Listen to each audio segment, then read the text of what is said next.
사도신경으로 신앙 고백드림으로 조직신학 기독론 3강 강의 시작하도록 합니다.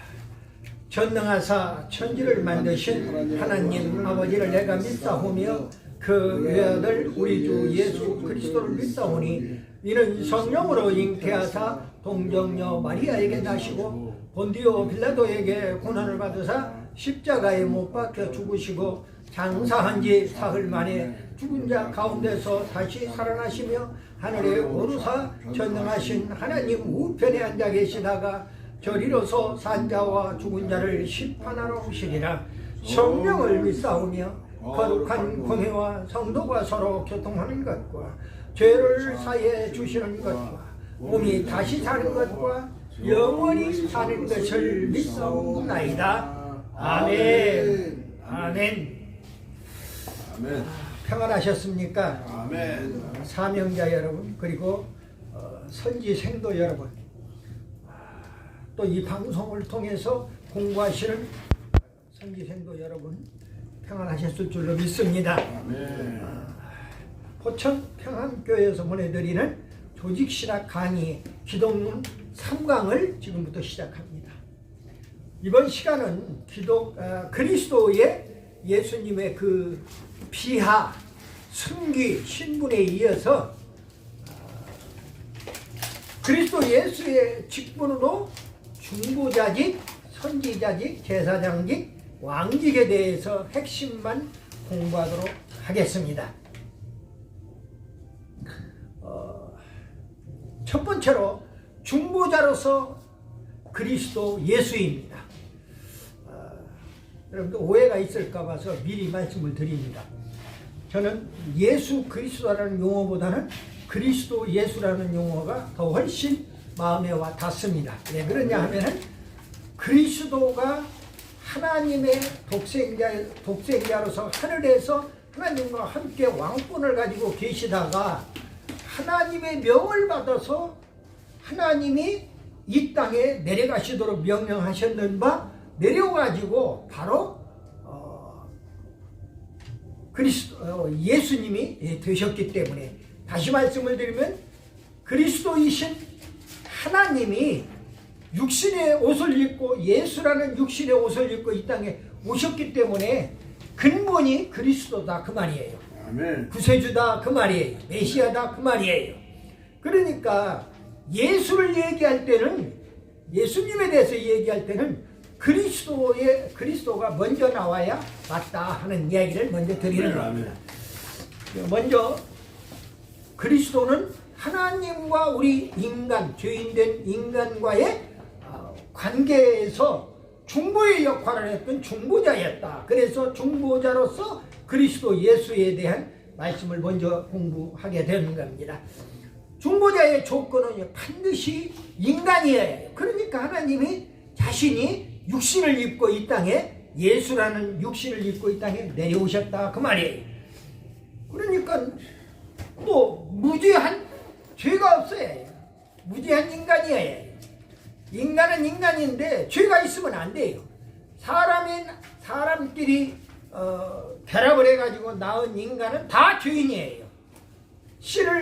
죄인이 씨를 죄인의 밭에다 뿌렸기 때문에 그런 겁니다. 그런데 성령의 씨를, 하나님의 씨를 죄인 마리아라고 하는 밭에다 뿌리면은 거기서 나온 성령의 씨는, 바로 하나님의 씨는 죄가 없는 그런 분이다 하는 이야기예요. 그러니까 인간으로 내려오시되, 말이 좀 어려운지 모르지만 인간으로 내려오셨지만 하나님이 죄가 없는 분으로 내려오시기 위해서 인간들이 그냥 부부관계를 맺어서 낳은 아들이 아니라 바로 하나님께서 성령으로 덮어가지고 마리아라고 하는 밭에다 잉태를 시킨 겁니다. 그래서 출산을 하게 만든 거예요. 아멘, 아멘. 그래서 아들을 낳으리니 이름을 예수라 하라, 그렇게 말씀을 주는 거예요.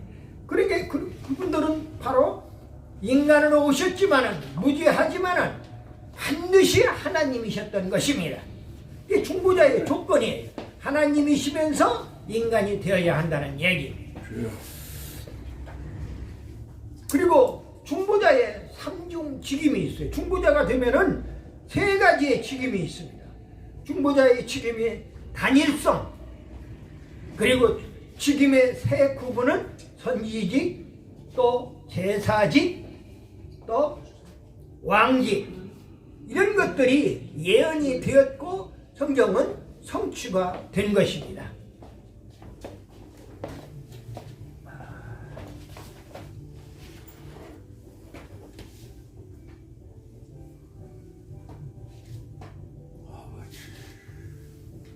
그러면 그리스도의 그 삼중직인 선지직이라고 하는데, 선지자직이 어떤 개념인가? 먼저 그리스도 예수님의 그 선지자직입니다. 선지자직의 개념은요, 선지자라고 하는 구약의 이름은 히브리어로 나비라고 하는데, 뜻은 하나님으로부터 사실을 가지고 백성에게 나오는, 하나님으로부터 사실을 받아가지고 나오는 사람이 바로 선지자라는 얘기예요. 그러니까 내가 선지자다, 내가 선지자다 얘기를 하려면은 하나님으로부터 사실을 받아가지고 나온 증거가 있어야 해요. 아멘. 아무나 묵사라고 그래서 아무나 내가 선지자다, 지금 여기저기서 내가 선지자다, 내가 메시아다, 엉뚱한 소리들을 짓거리고 있는데 함부로 짓거리는 게 아닙니다. 그 말씀의 근거를 알아야 한다는 거예요. 창세기 20장 7절에 창세기 20장 7절을 하나 말씀 찾아볼까요? 맨 앞에 창세기에 20장 7절 이제 그 사람의 아내를 돌려보내라. 그는 누구라? 찾으세요. 여러분들 말씀은 내가 일부 시간을 내서 찾는 이유가 있습니다. 이제 그 사람의 아내를 돌려보내라. 그는 선지자라 그랬어요. 누가 선지자라는 겁니까 지금? 아브라함이 선지자라 그 말이에요. 지금 아브라함의 아내를 아비멜렉에게 뺏겨버린 겁니다. 아비멜렉에 가서 취해버리면 데려다 놓고 아내로 삼으려고 그래요. 예. 그러니까 너무 아브라함의 아내 된 사라가 너무 예쁘니까 아브라함 생각에 아비멜렉 왕이 자기 마누라를 욕심내는 것 같다 그 말이에요. 그런데 욕심내는데 이게 내 마누라라고 하면은 남편 된 나와 내 식소들을 다 죽여버리고 마누라를 차지할까 봐서 자기 누이라고 그러는 거야. 내 누이라. 5절에 보니까 그가 나에게 이는 내 누이라 하지 아니하였나이까.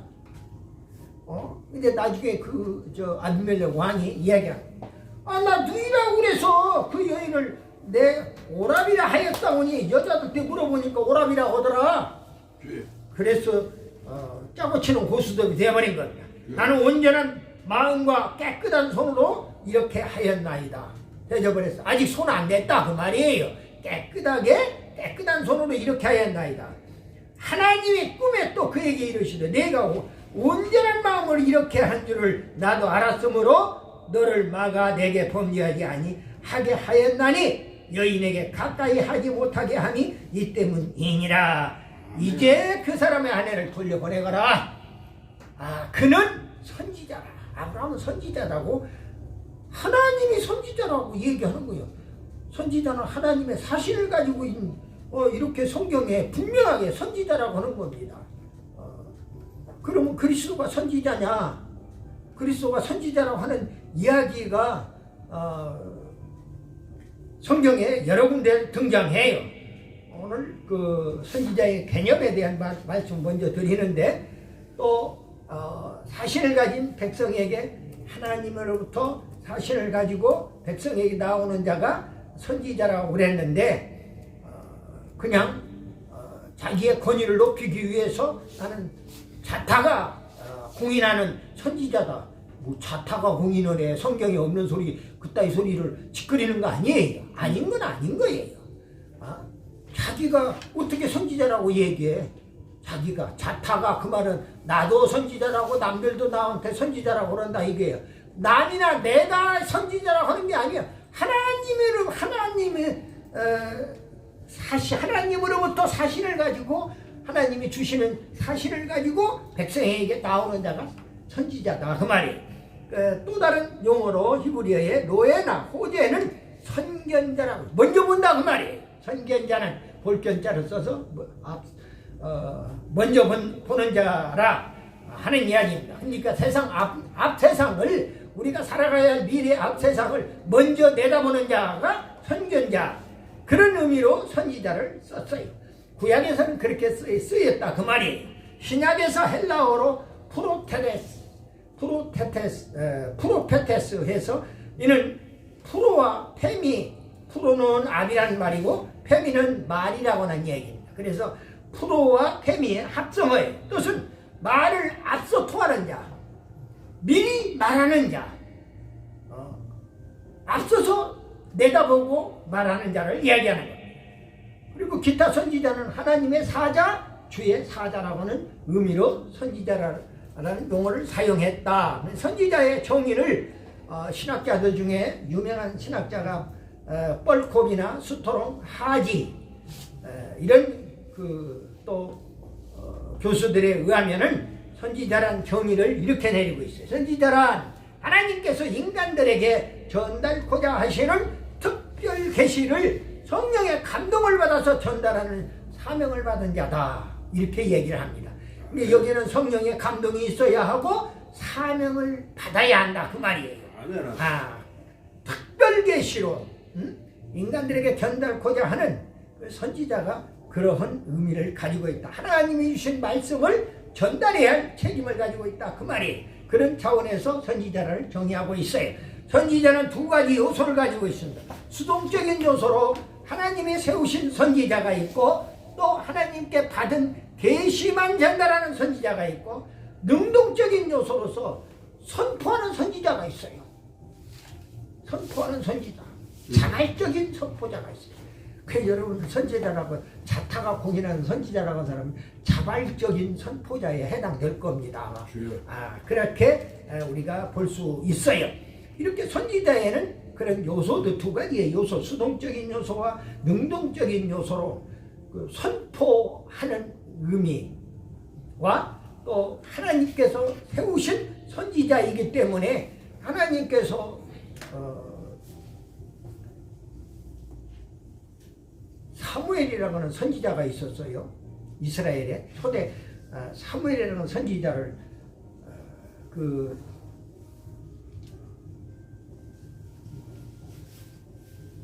무슨 거기 자기의 스승이었던 사무엘 어머니가 한나입니까? 한나인가? 그 아이를 못 낳다가 아이를 달라고 기도를 한 결과 응답받아서 낳은 아들이 사무엘이잖아요. 그래가 이제 하나님 전에서 하나님께 맡기겠다 그래가지고 엘리 제사장한테 맡겼습니다. 엘리 제사장에 훈육하는데 하루는 엘리 제사장에 이제 그 심부름을 하는 그런 종자가 되어서 일을 하고 있는데 엘리 제사장이 나이도 먹었을 뿐만 아니라 정상적인 선지자가 아니에요. 근데 국가적인 대제사장이에요. 국가의 통치에 큰 관여를 하는 좌지우지하는 그런 선지자였는데 그 엘리 제사장 밑에 들어가서 그러고 있는데 하루는 하나님의 음성이 들리는 거예요. 사무엘아 사무엘아 부르는 거예요. 그러니까 예? 스승님 하고서는 엘리 제사장한테 갔단 말이에요. 엘리 제사장도 자고 저기도 누워있는데 그러니 들리니까 갔다고 가니까 아니 내가 안 불렀어 가자. 그러니까 또 조금 누워있으니까 사무엘아 사무엘아 또 부르는 거야. 똑같은 음성. 그래서 또 가서 부르셨습니까? 종력이 있습니다 하고 이야기를 하니까 안 불렀다. 3번 그 소리를 들었어요. 사무엘아 사무엘 하는 소리를. 그러니까 엘리 제사장이 늙었지만 아직도 제사장의 그 옷을 입고 틀 속에서 일생을 살아왔기 때문에 자기 아들 교육도 잘못시키고 엉망진창이에요. 엘리 제사장의 잘못된 모습을 보면은 언제 시간이 있으면 잘못된 제사장 그 모습을 엘리를 통해서 우리에게 큰 교훈을 주는 바가 많기 때문에 그 말씀도 한 번인가 드려야 하겠다는 그런 생각을 가지고 있습니다만 어쨌든 그런 엘리도 사무엘아 3번씩이나 부를 때는 그렇다면은 내가 안 불렀으면 이 방에서 하나님밖에 부를 사람이 없다. 너는 이미 하나님의 종으로서 여기 왔기 때문에 그래서 이제 하나님한테 다시 부르거든. 하나님한테 내가 여기 있나이다 말씀하시옵소서 하고 겸손하게 머리를 조아려라 하나님 앞에. 그래서 그렇게 했더니 하나님이 이렇고 이제 말씀을 주시는 것을 보게 되지요. 이렇게 선지자는 하나님이 주시는 말씀을 받아서 그 말씀을 백성에게 전달한다 하는 말씀을 드렸어요. 그리스도의 그 선지자직, 예수 그리스도가 선지자직을 가지고 있었다는 얘기는 모세 같은 그런 표준적인 선지자, 신명기 18장 15절 하반절 말씀에 나와 같은 선지자 하나를 일으키시리니 너희는 그의 말을 들을지니라 그랬어요. 아멘, 아멘. 모세 시대에 예수님보다도 2000년이나 전에 모세 같은 지도자, 바로 그 선지자 하나를 일으킨다. 너희 가운데서.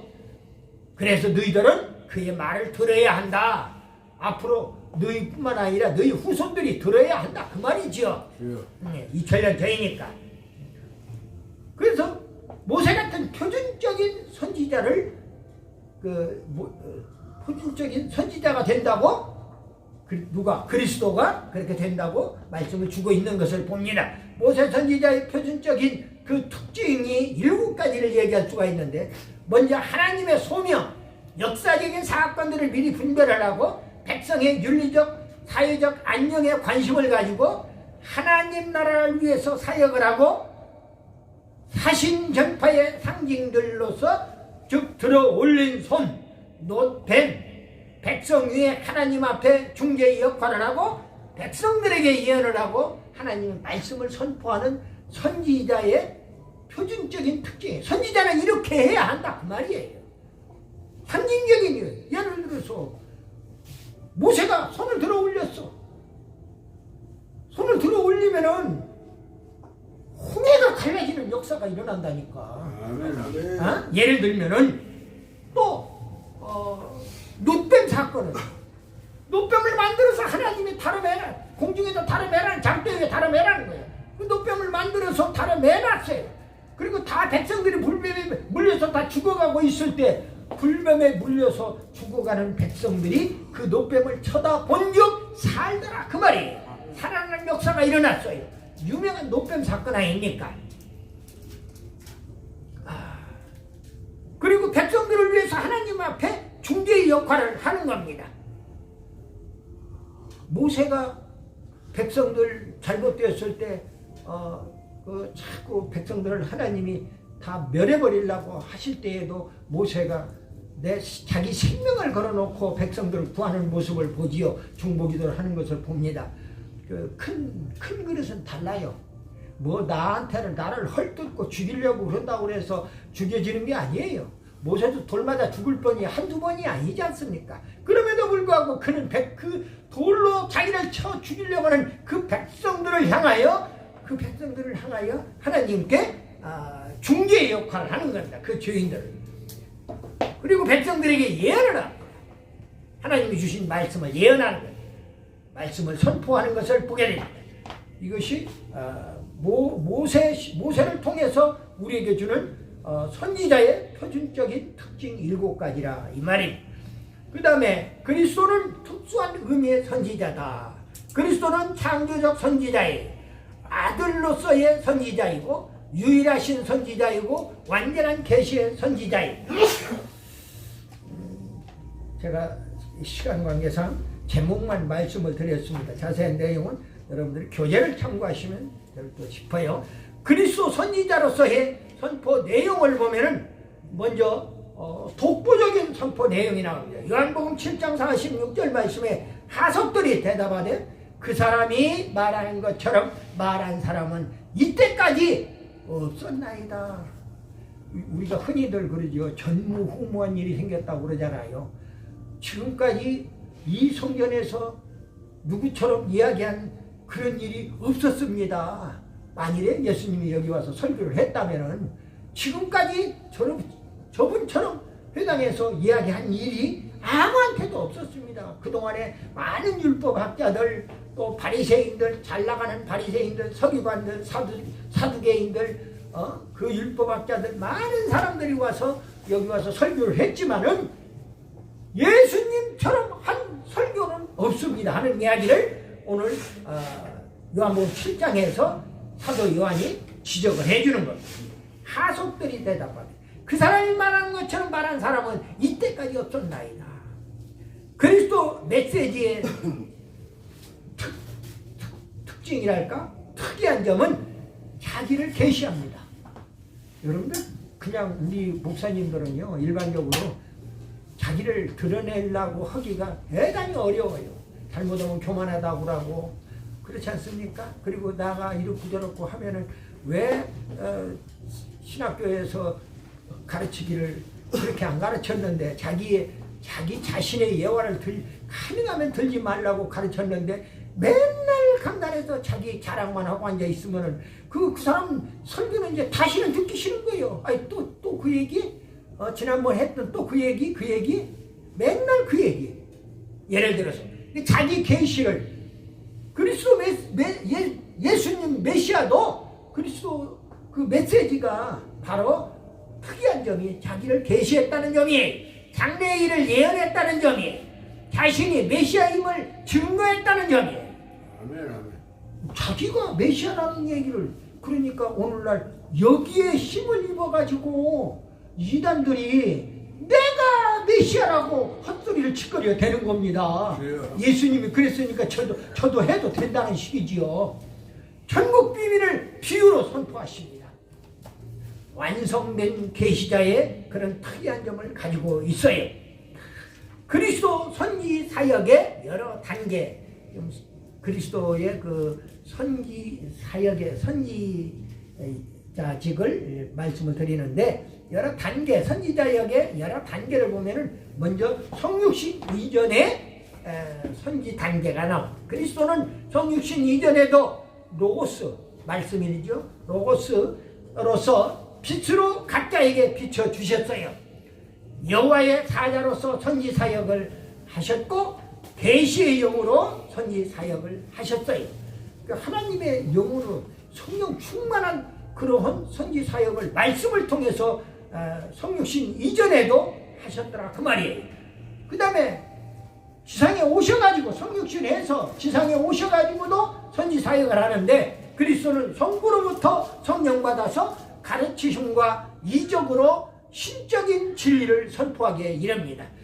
요한복음을 안 하고 말씀을 찾습니다. 요한복음 5장에서 봅니다. 요한복음 5장 17절 말씀을 봅니다. 요한복음 5장 17절. 5장 17절. 예, 요한복음 5장 17절 찾으셨으면 아멘. 아멘.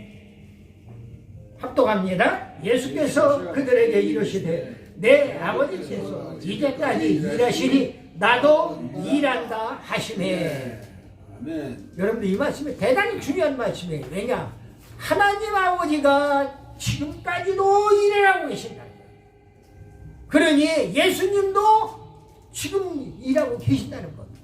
아멘. 그러니 예수 대장으로 모시고 있는 우리 목자들이야 시도 때도 없이 하나님 아버지도 예수님도 그 다음에 그의 쫄개인 목사들도 다 하나님이 주시는 사역을 하지 않을 수가 없는 겁니다. 바로 선지 사역에 대해서 이렇게 이야기합니다. 성령을 받아 가르치심과 이적으로 신적인 진리를 선포하셨다. 그 말이 승천 이후의 선지자에 예수님이 지상 사역을 이렇게 한마디로 요약을 했으면은 이제 다시 올라갑니다. 승천을 해요. 사역을 마치시고 십자가상에서 다 이루었다. 그리고 눈을 감으시고 40일 동안 이 땅에 계시면서 제자들에게 모습을 보여주시다가 드디어 감람산에서 승천을 하십니다. 근데 승천을 하신 이후에 천국에 들어가셔서 보좌 우편에서 천국 초선을 마련하기 위한 사역을 하고 계시는 아멘. 요한복음 14장 요한복음 14장 2절 말씀입니다. 제가 봉독해 올린다. 내 아버지 집에 거할 곳이 많도다. 그렇지 않으면 너희에게 일렀으리라. 내가 너희를 위하여 거처를 예비하러 가노니. 아멘. 가서 너희를 위하여 거처를 예비하면 내가 다시 와서 재림에서 그 말이 너희를 내게로 영접하여 나 있는 곳에 너희도 있게 하리라. 아멘. 아멘이에요. 여러분들 우리는 희망을 가질 수밖에 없어. 소망을 가질 수밖에 없다고요. 아멘. 아멘. 그러니까 이런 맛이라도 있어야 예수를 믿는 거지요. 그렇지 않으면은 이 예수 믿기 얼마나 힘듭니까? 시간 버려, 물질 버려, 정력 버려, 내가 가지고 있는 거 다 모든 걸 다 내려놓고 이 일을 하는 것을 볼 때에 오늘 요한복음 14장 말씀대로 천국에 우리들의 처소를 예비하러 우리 주님이 그리스도께서 가신다고 말씀을 주고 있어요. 그리고 하나님의 영광의 사역을 하시는 겁니다. 승천 이후에도 지속적으로 하나님께 영광을 돌리는 사역을 하고 있는 겁니다. 우리들도 이 지상에 있으면서 또는 주님 승천 이후에 우리들도 훗날 주님 재림하시면 하늘나라에서도 하나님께 지속적으로 영광을 선포해 이 땅에 있을 때에도 하나님 영광을 위하여 우리가 살아야 하고 기독교는요 나 자신을 위한 종교가 아니에요. 아멘. 아멘. 그걸 알아야 합니다.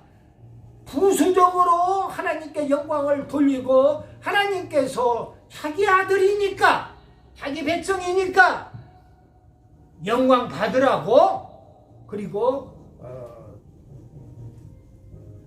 하나님의 자녀로서 또 하늘나라에 처소를 예비해서 자기와 함께 영생 복락을 누리도록 그렇게 만들어 주신 거예요. 아멘. 현구에서의 선지 사역은 고린도전서 13장 12절 하반절에 보니까 지금은 내가 부분적으로 아나 그때에는 주께서 나를 아신 것 같이 내가 온전히 알리라. 여러분들 주님이 우리들의 모습을 우리 장로님 어떤 모습인가 껍데기 모습이 아니라 심중에 무슨 생각을 하고 있는 것까지 주님은 다 아셔요.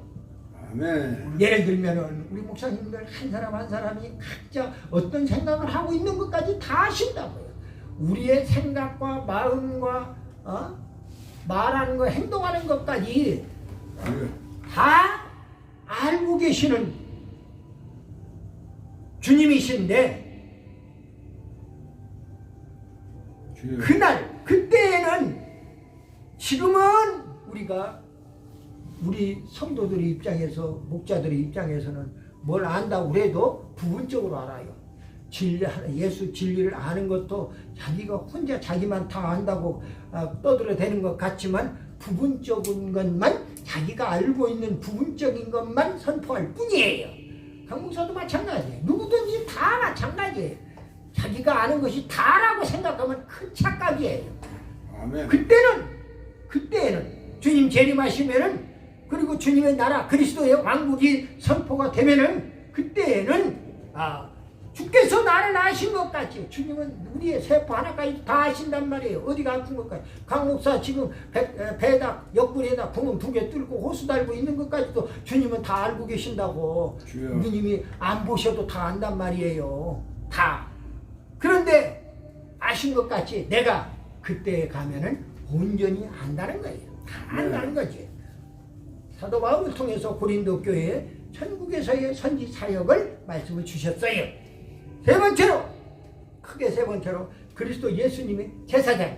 자, 첫 번째가 중보자직을 말씀을 드렸고, 두 번째 선지자직에 대해서 여러 차원에서 더듬어 봤어요. 그리고 세 번째로 제사장직에 대해서 말씀을 드리는 겁니다. 제사장직의 일반적인 개념은요, 구약의 제사장 히브리어로 코헨이라고 하는데, 광의로 해석을 하면 존귀하고 책임있는 지위를 가지고 다른 사람을 관리, 협의로 이야기하면 종교계의 지도자를 구약의 제사장으로 이야기했어요. 좁은 의미로는 종교계 지도자가 구약의 제사장이에요. 그러니까 일반적으로 어떤 기독교의 지도자다 그러면은 협의로, 좁은 의미로는 코헨이라고 하면 종교계 지도자다. 넓은 의미로는 존귀하고 책임있는 지위를 가지고 다른 사람을 다른 사람을 관리하는 분이다, 이렇게 얘기합니다.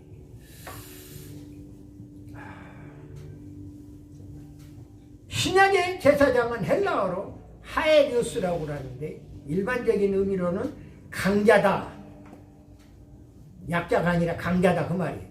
종교적인 의미는 하나님께 봉헌된 인물이에요. 여러분들, 우리가 여기에서 하나 알 수 있는 것은요, 신약의 제사장은 하나님께 바쳐진 인물이란 말이에요. 나시린이다, 그 말이죠. 봉헌된 인물인데, 시리우스라고 할 때에 강자라고 하는 일반 사회 통념의 개념으로 볼 때에 하나님께 바쳐진 인물이 최고로 강한 사람이다, 그 말이에요. 대단히 시간 얘기입니다. 다음,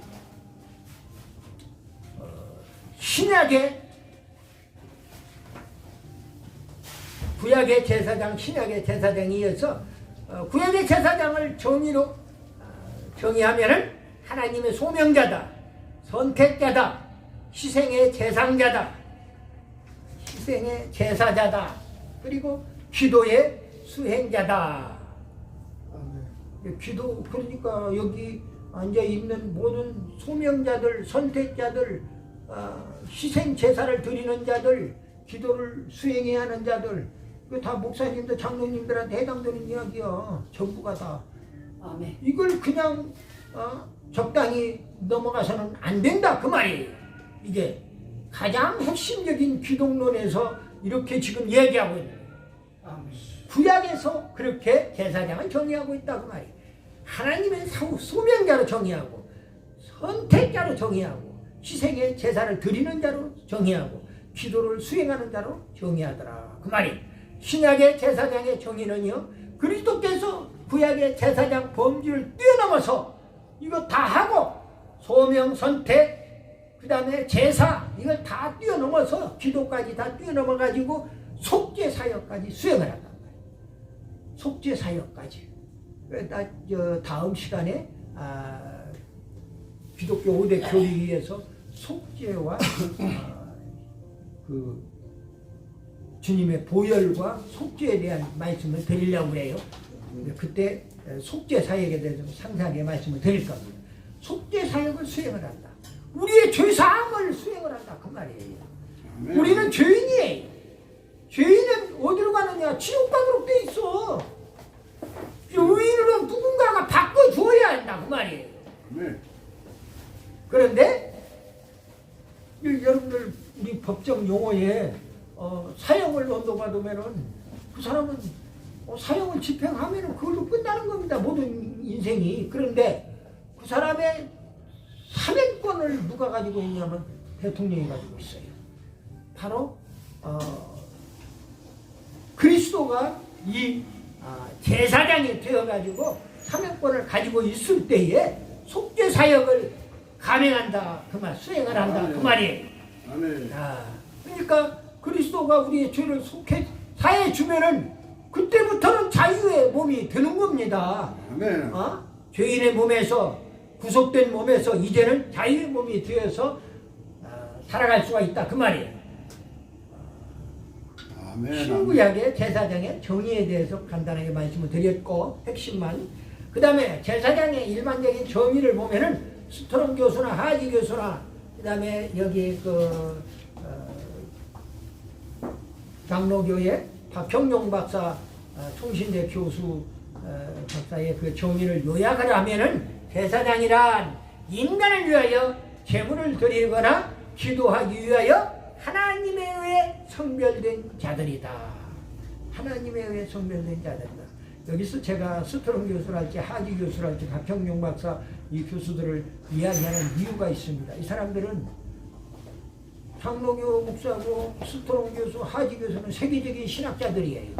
그렇기 때문에 이 신학자들은 장로교에서만 유명한 신학자가 아니라 감리교, 성결교, 침례교, 순복음교 할 것 없이 한국에 나와 있는 5대 종파에서 다 유명한 신학자들로 인정을 해주는 사람이라고 해요. 교파를 초월해가지고. 그렇기 때문에 말씀을 드린다는 건 참고로 말씀을 드립니다. 제사장의 두 가지 임무가 있습니다. 제물과 제사를 드린다. 이건 그리스도의 헌재 사역의 모형입니다. 레위기 1장 보면은 그렇습니다. 그 다음에 축도를 드립니다. 이 축도는 그리스도 중재 대언 사역의 모형이다. 민수기 6장을 한번 볼까요? 구약성경 민수기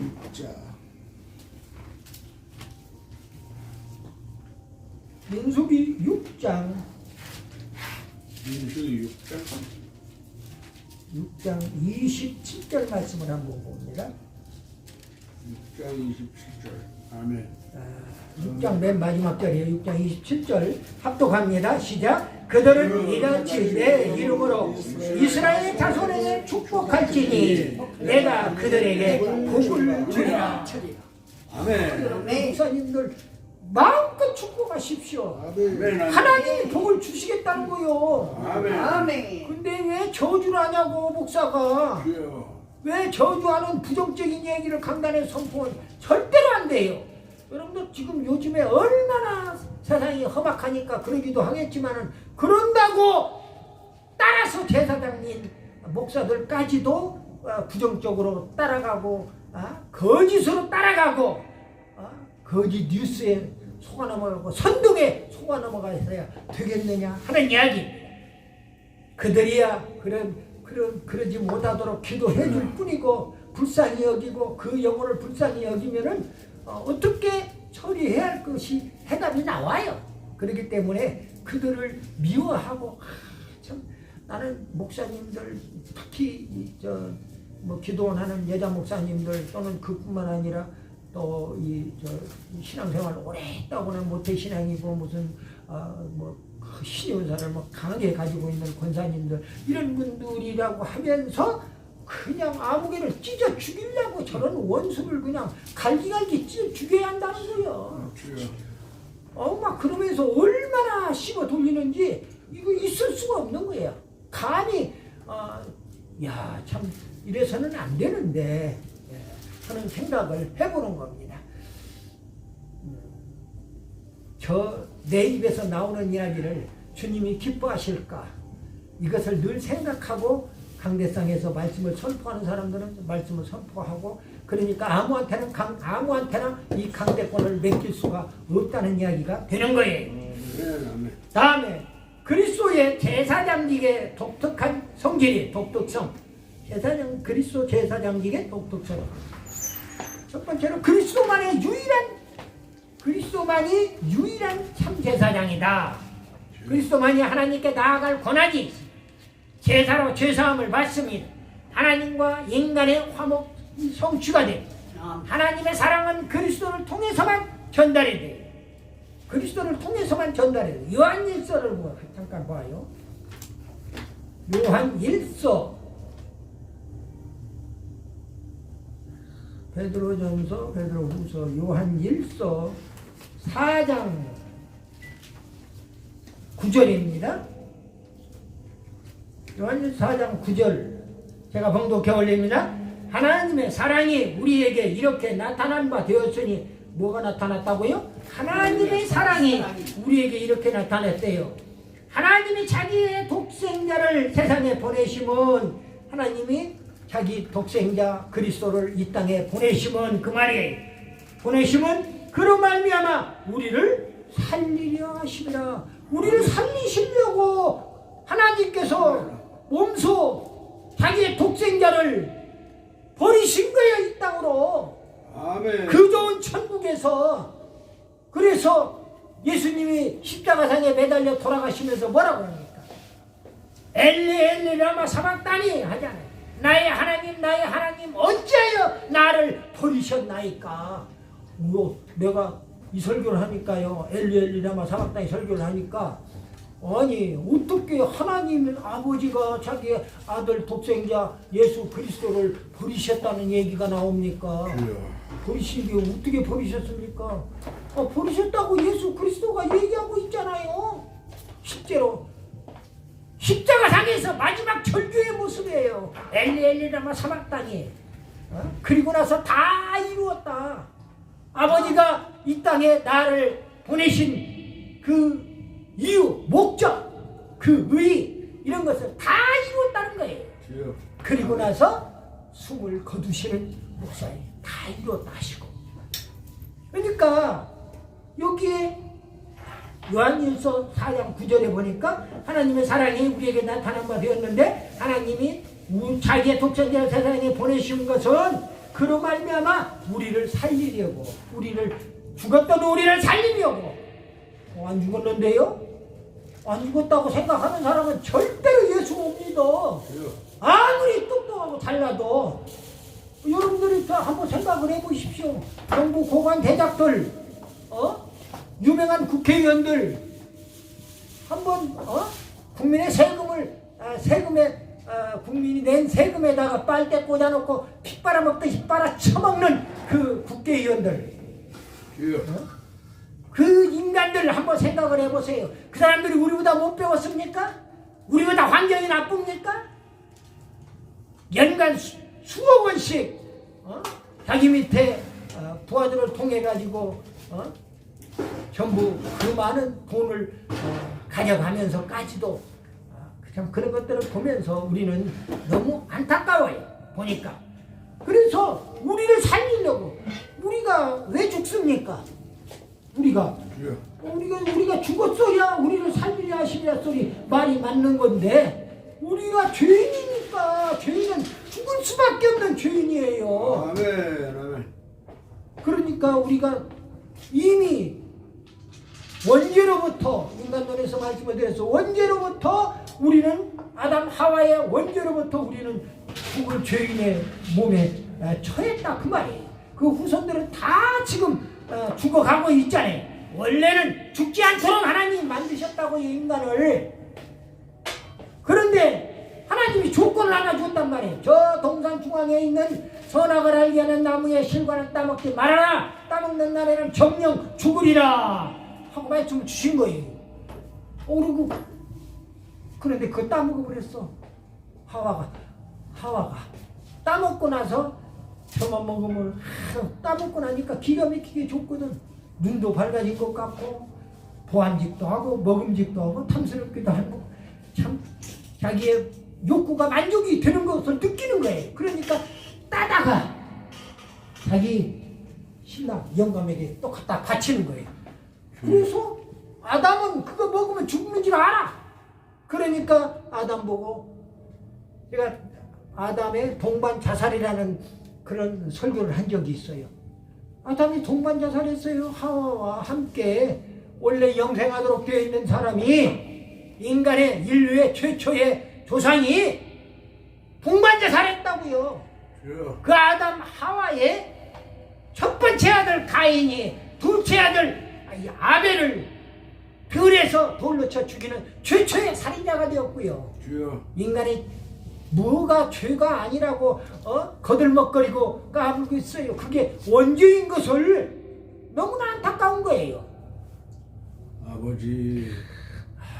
그런데 죄로 죽을 수밖에 없는 우리를 살리시려고 하나님이 독생자 예수 그리스도를 이 땅에 보내주셨다, 그 말이에요. 아멘. 그것도 버림이라고 하는 절차를 밟아서. 아버지. 구약의 제사장은요 그리스도의 모형입니다. 히브리서 9장 24절에 그리스도께서는 찬 것의 그림자인 손으로 만든 성소에 들어가지 아니하시고 바로 그 하늘에 들어가서 이제 우리를 위하여 하나님 앞에 나타나시고. 아멘. 네. 성직자의 직임적인 제사장 문제. 로마 교회나 기독교의 견해는 성직자를 참 제사장으로 생각을 합니다. 그걸 반대하지 않아요. 그리고 기독교는 성경에 나오는 장로라고는 장로로 우리말 번역이 되어 있는 내용들, 개역 개정판이든 개역 한글이든 이렇게 되어 있는 그런 내용들과 교대로 바로 이 제사장이라는 용어를 사용하고 있다. 베드로전서 2장 5절에 나오는 만인 제사장 문제를 우리가 거론하지 않을 수가 없어요. 그걸 분명히 우리가 알지 못하면은 다 이상한 소리하고 돌아다니는 거요. 자기만 아는 이상한 소리. 뭐냐? 만인 제사장의 의미가 뭐냐? 베드로전서 2장 5절 말씀에 너희도 산 돌같이 신령한 집으로 세워지고 예수 그리스도로 말미암아 하나님이 기쁘게 받으실 신령한 제사를 드릴 거룩한 제사장이 될지니라. 성도들은 거룩한 제사장이래요. 또 너희는 왕같은 제사장이라고 되어 있어요. 또 베드로전서 2장 9절에 그리스도만이 유일한 중보자입니다. 디모데전서 2장 5절에 하나님은 한 분이시오. 또 하나님과 사람 사이의 중보자도 한 분이시니 곧 사람이신 그리스도 예수시라. 중보자는 예수 그리스도밖에 없다고 분명히 성경에 얘기하는데, 그래서 우리가 지금 목사님들이 장로님들이 누구를 위해서 중보기도 부탁을 받고 중보기도를 해주잖아요. 그건 예수 그리스도의 목자의 우리 쫄개를 둘러서 목자 장이 되시는 예수님의 그리스도의 대장으로 그리스도를 대장으로 모시는 그러한 목자들이기 때문에 그런 중보기도를 하는 겁니다. 근데 어떤 목사님은 목사라고 나는 부르기도 싫어요. 솔직히 얘기해서 개인적으로 어디에서 신학 공부를 했으며 자기가 사상적인 지식을 많이 알면 알았지 그거 가지고 중보기도도 필요 없다. 또 왜? 지가 안 하거든. 지가 중보기도 자기 교인들 중보기도 못 해줘. 왜? 수백 명 중보기도 하려고 그러면 한 앞에 1분만 해도 수백 분을 해야 하니까 감당이 안 되는 거야. 그것뿐이 아니에요. 사도신경도 신앙고백도 안 해요. 중보기도도 안 해요. 모든 의식 절차가 자기가 하는 건데 하는 것에 초점을 맞추어서 이야기를 할 뿐이에요. 성경도 킹제임스 버전 성경을 그 킹제임스 버전 성경이 좋고 나쁘다는 이야기를 하는 것이 아닙니다. 거기에도 우리 개역 성경이나 개역 개정판 성경에서 다루지 않는 그 깊은 영적인 의미 있는 성구들이 가끔 나와요. 저도 그 내용을 많이 참고를 합니다. 실제로. 그러면서 이상하게 자기의 잘못된 그런 부분을 얘기하니까 그래서 지금 그 사람은 이단으로 몰리기 직전에 와 있어요. 지금 개인적으로. 다음에 그리스도의 헌재사역 유일한 중보자였다. 그리고 헌재사역이에요. 헌재사역이란 성경 근거는 히브리서 9장 12절에 염소와 송아지의 피로 하지 아니하고 구약에는 그렇게 했지요. 제물을 바쳐서 죄사함을 얻었단 말이에요. 우리의 죄를 거기에 기도로 통해서 전가시키고 그랬는데 이제 오직 자기의 피로, 당신의 피로, 그리스도의 피로 영원한 속죄를 이루사 단번에 성소에 들어가셨다고 그랬어요. 히브리서 9장 12절의 말씀입니다. 헌재 사역을 또 반대하는 여러 이론들이 있습니다. 5개 정도가 뽑을 수가 있는데 선물설이라고 그래서 선물을 하나님께 신께 바치는 잘못된 견해. 뭘 잘했든 잘못했든 간에 선물 바치면 해결이 된다고 하는 그런 잘못된 견해를 가지고 있어요. 이게 자기 주장일 뿐이에요. 다음에 성례적인 교제설, 신성한 재물을 잡아먹음으로 신적 성질에 동참한다.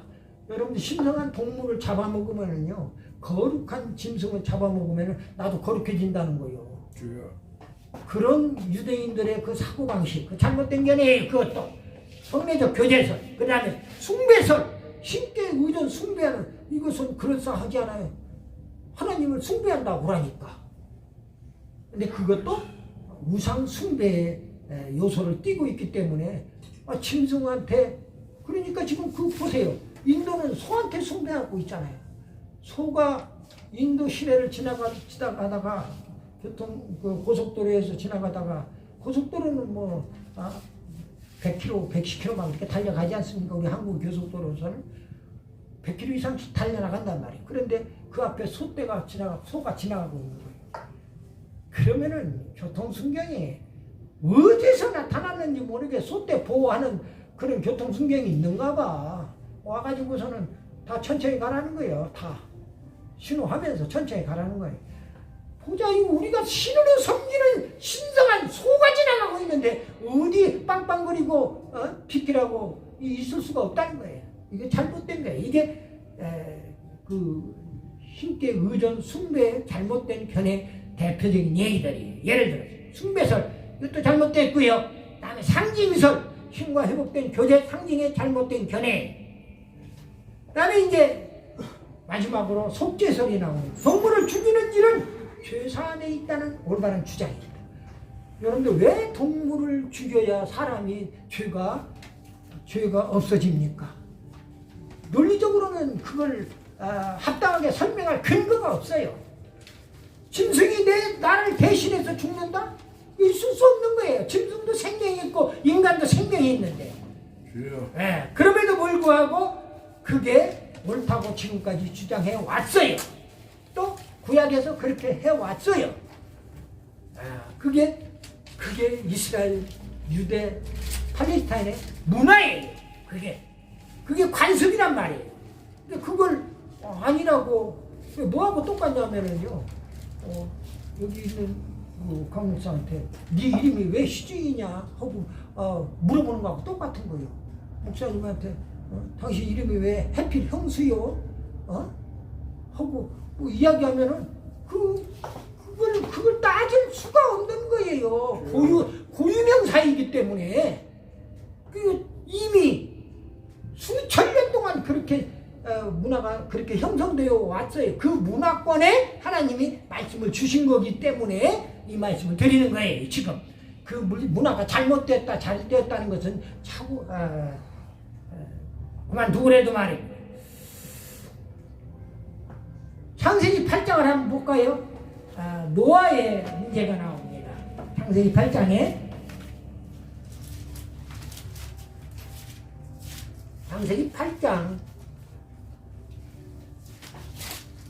20절을 봅니다. 합독합니다. 창세기 8장 20절. 아멘. 노아가 여호와께 제단을 쌓고 모든 정결한 짐승과 모든 정결한 새 중에서 제물을 취하여 번제로 제단에 드렸더니 여호와께서 그 향기를 받으시고 그 중심에 이르시되 내가 다시는 사람으로 말미암아 땅을 저주하지 아니하리니 이는 사람의 마음이 계획하는 바가 어려서부터 악함이라 내가 전에 행한 것 같이 모든 생물을 다시 멸하지 아니하리니. 그래서 이게 무슨 얘기냐? 노아가 나와가지고 노아 방주에서 홍수를 만나서 다 나와가지고 번제물을 바치는 겁니다. 여기에 노아가 정결한 짐승과 모든 정결한 새 중에서 제물을 취하여 번제로 제단에 드렸다는 얘기가 나와요. 그걸 받으시는 하나님이에요.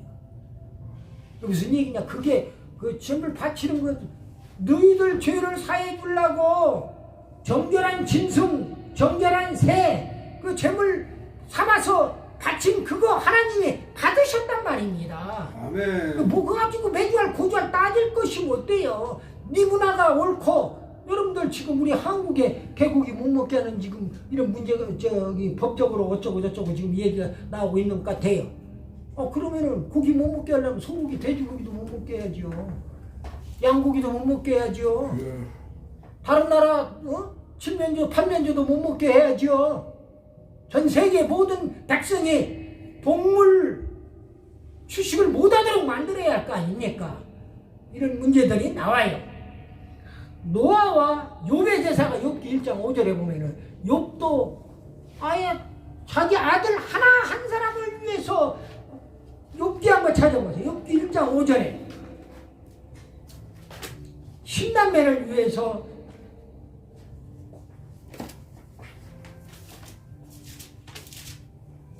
욥기 시편 앞에 욥기입니다. 욥기 1장 5절에 잔치를 벌립니다. 자기 자녀들이 잔치를 벌려요. 1장 5절 말씀해 보니까 그들이 차례대로 4절부터 봅니다. 그의 아들들이 자기의 생일에 각각 자기의 집에서 잔치를 베풀고 그의 누이 3명도 청하여 함께 먹고 마시더라. 아들 10명인데 그 10명이 전부가 다 아들, 딸들이 잔치를 베풀어요. 생일날에 그들이 차례대로 잔치를 끝내면 욥이 그들을 불러다가 선결하게 하되 아침에 일어나서 그들의 명수대로 뭘 드렸더니 번제를 드렸더니 이는 욥이 말하기를 혹시 내 아들들이 죄를 범하여 마음으로 하나님을 욕되게 하였을까 하니라. 욥의 행위가 항상 이러하였더라. 욥을 구약의 3대 의인으로 이야기합니다. 이런 것을 근데 하나님이 욥의 제사를 받으셨어요. 그걸 번제를 노아의 제사도 받으셨고 욥의 제사도 받으셨어요. 따지지 않고 받으셨다고요. 그 중심을 보시는 하나님. 그리스도 헌재 사역의 구약의 예표가 구약의 그 특성으로 일치성과 그리고 포괄성, 완전성을 얘기합니다. 일치성은 그리스도는 제물로서 완전히 일치가 됩니다. 포괄성은 그리스도의 헌재는 모든 제사를 다 포괄한다는 거예요. 또 완전성은 그리스도의 제사는 영원하다는 거예요. 영원하다. 그냥 일순간 이 자리에서만 속죄되는 게 끝나는 게 아니라 영원히 속죄된다. 그리고 그리스도의 중재 대언 사역은 바로 구약 시대의 제사의 요소가 대속죄일 7월 10일 인간력으로는 1월 3개월 6개월 차이가 나서 1월 10일 정도 됩니다. 대제사장의 지성소에 들어가 드린 1년에 한 번씩 드리는 그 제사장의 하나님께 드리는 중재 대언 사역. 백성들은 거기 들어가면 죽어요. 지성소에 들어가면은. 그리고 대제사장이 1년에 한 번씩 돌아가면서 들어가는데 그게 들어가가지고 대제사장의 개인적인 죄를 범한 사실이 있으면은 그 안에서 죽어버리는 거예요. 즉사져가지고. 그래서 들어갈 때는 끈을 매달아가지고 지성소 안으로 들어가 자기가 자기 허리띠에다 끈을 묶어가지고 들어가는 겁니다. 그리고 나서 밖에서 끈 가지고 끈에다 방울을 달아놓고 그리고 밖에서 방울이 움직이면은 안에서 자기가 몸부림 죽을 때 몸부림을 칠 거 아닙니까? 그 죽는다는 그 방울 소리가 움직였다 소리가 들렸다는 얘기는 안에서 대제사장이 죽었다는 얘기예요. 다시 말하면 백성들이 모르는 대제사장의 죄가 있었다 그 말이에요. 그래서 끌어내서 제사를 이제 그 향사를 지내고 하는 그런 모습들이 나온단 말이에요. 이게 그리스도의 중재 대언 사역의 예표가 되는 것들이 사탄은 죄인의 죄를 송사하나 그리스도의 지상에서 속죄 제사는 속죄 제사 지상에서의 속죄 제사를 주관을 하신다 그 말이. 성화 여소는 그리스도는 도덕적으로 불완전함도 변호하고 성령 내주로 성화 조력을 시킵니다. 우리가 성화하는 데에 그리스도가 도와주신다 그 말이지요. 성자는 보좌 우편에서 기도를 합니다. 우리 성도를 위해서 간구하고 제사를 드리지 않은 내용도 기도하고 또 성도들의 보호를 위해서 간구하십니다. 중재 대언자에게 자격은 그리스도는 영원한 대언자로서 왕의 권세를 가진 대언자예요. 또 중재 대언자의 예표인 멜기세덱의 반차는 아론의 반차와는 달리 왕과 제사장의 영원한 사역 그리고 그리스도의 중재 대언 사역의 예표가 됩니다. 다음 네 번째로 그리스도의 예수의 왕직입니다. 선지, 중보직, 선지자직, 제사장직, 그다음에 왕직이에요. 본래의 왕권이 그리스도는 하나님으로부터 본래부터 왕권을 가지고 세상 우주 만물을 다 통치하셨던 분이에요. 그 내용이 시편 103편 19절에 시간이 없어서 다 못 찾아봅니다. 참고하시고요. 중보적인 왕권은요, 그리스도는 메시아로 이 땅에 오셔서 구속사역을 완성하시고 보좌 우편에서 새로운 왕권에 임명되십니다. 히브리서 5장 이하의 말씀입니다. 중보적 왕권의 성경 근거는요, 시편 2편 6절에 내가 나의 왕을 내 거룩한 산 시온에 세웠다 하시리로다. 누가복음 1장 33절에 영원히 야고보 집을 왕으로 다스릴 것이며 그 나라가 무궁하리라 그랬어요. 우리 하나님의 나라는 그리스도의 왕국은 지속되는 겁니다. 아무리 우리가 부정을 해도 부정할 수가 없어요. 하나님의 말씀이 영원 불변한데 그렇지 않습니까? 그리스도의 영적인 왕권의 문제입니다. 영적인 왕권은요, 은혜의 왕권이라고도 하는데 선민 구원 완성을 위해서 통치권 그리고 영적 왕이신 그리스도는 성령 안의 율법과 복음의 객관적인 요소와 성령 역사의 주관적 요소로 통치하십니다. 영적인 왕국은 현재적 왕국으로 시작해서 미래적 왕국 건설로 완성이 됩니다. 그리스도의 우주적인 왕권은 마태복음 28장 18절에 예수께서 나와 일러 가라사대 하늘과 땅의 모든 권세를 내게 주셨다 그랬어요. 우주적인 왕권의 성질이 보편성과 교회적 유의성이 있습니다. 또 우주적 왕권의 기간은 시작은 태초이에요. 그리고 끝은 하나님께 바쳐질 때입니다. 고린도전서 15장 24절 말씀을 찾고 말씀을 끝냅니다. 고린도전서 15장 부활장입니다. 고린도전서 15장